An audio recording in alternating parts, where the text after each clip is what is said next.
let's talk about the wireless access point. So at my home, I have 2 floors. And the area is around 150. So I'm deploying 4 access point in which 2 are indoors and 2 are outdoors. So for the indoor, I'm using this one.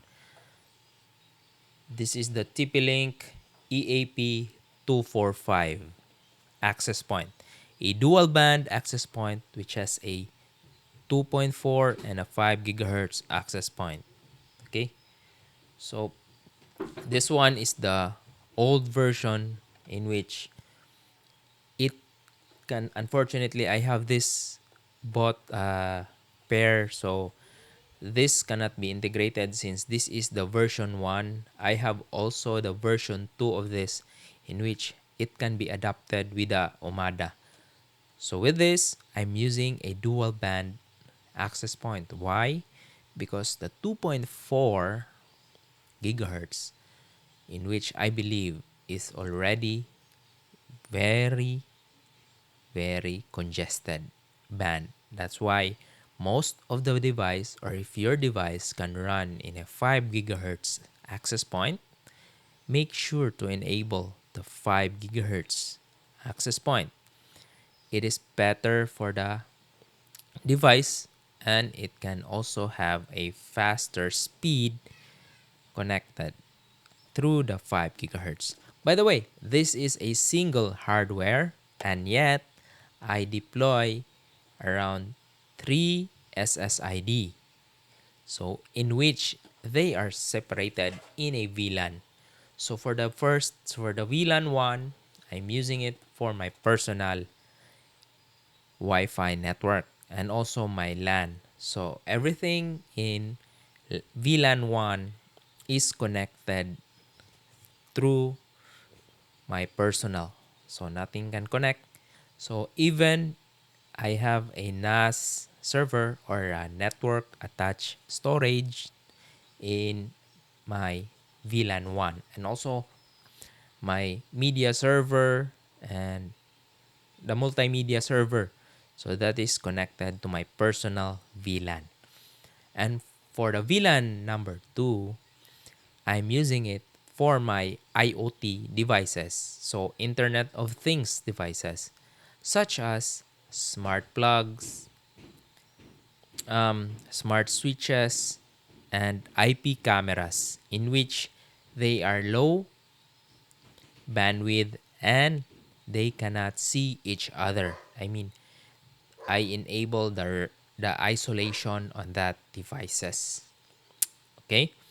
So, and for the VLAN number 3 is reserved for my guest. It means that everything that is new to my network or a visitor, then I will let them connect to my free Wi-Fi through VLAN number 3. Even though I have a single access point, I'm deploying a multi SSID on the network, which makes more efficient and more controllable. The lesser device, the better the network.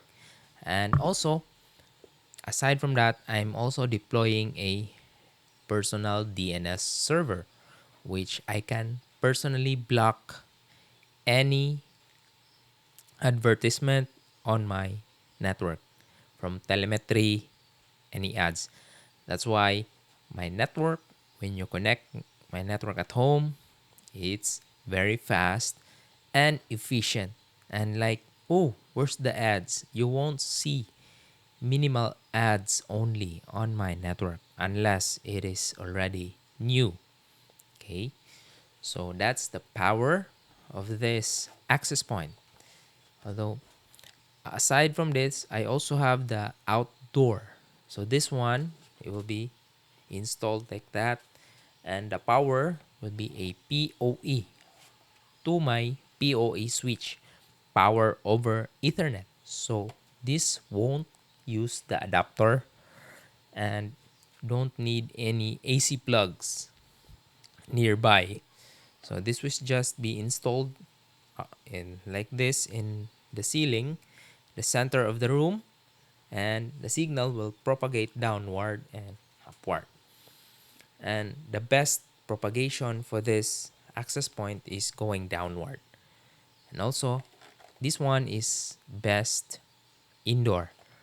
So if you're having multiple devices, I would recommend you install something like this.